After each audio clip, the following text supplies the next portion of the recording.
Carmen Sama minimise Diji Arafat avant de rencontrer Didier. J'étais déjà marié. Carmen met le show pour plus de détails après le générique.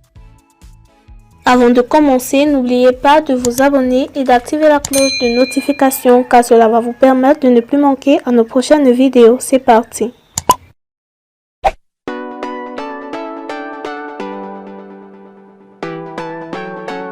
Alors que plusieurs déclarent la mort de Diji Arafat comme profitable pour son ex-épouse Carmen Sama, cette dernière décide de tirer les choses au clair.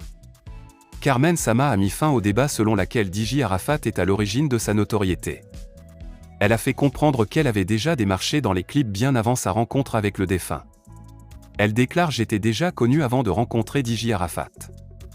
Je commençais déjà à figurer dans les clips avant de rencontrer mon mari Didier. » Notons que bien avant la mort de Diji Arafat, sa vie amoureuse demeurait un mystère jusqu'au jour où tout a basculé.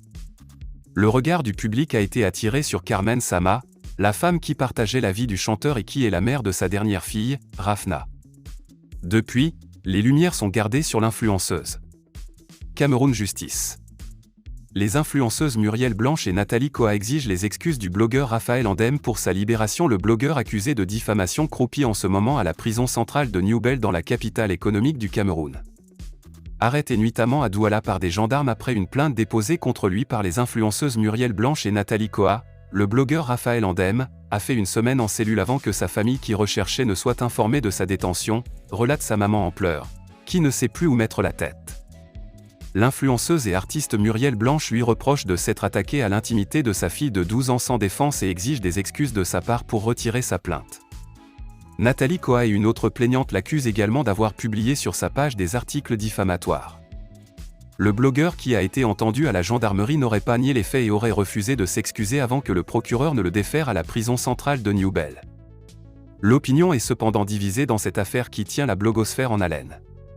Si certains comprennent qu'il faut protéger les mineurs dont la fille de Muriel Blanche âgée de 12 ans, d'autres s'offusquent cependant de la manière dont Raphaël Andem a été arrêté, jeté en prison et privé de liberté pour une affaire de diffamation alors qu'il a un domicile connu. Les Camerounais pourraient rejoindre son compatriote Vincent Aboubakar à l'attaque du Besiktas dans les prochains jours, a appris Cameroun 24. L'international camerounais qui a clairement indiqué à l'Olympique lyonnais qu'il ne souhaitait plus revenir dans ce club après son prêt au Stade Rennais, pourrait trouver un point de chute en Turquie. En le club turc de première division Besiktas où évolue son compatriote Vincent Aboubakar, aurait fait une offre à Lyon pour reconstituer l'attaque des Lions indomptables à Istanbul. Toko Ekambi dont le contrat expire en juin 2024 avec Lyon pourrait signer avec Besiktas pour 3 saisons avec une année supplémentaire en option, indique la presse sportive turque. Le montant du transfert serait évalué à 2,5 millions d'euros. Une somme que pourrait accepter Lyon qui ne veut pas laisser partir le joueur libre de tout contrat en fin de saison.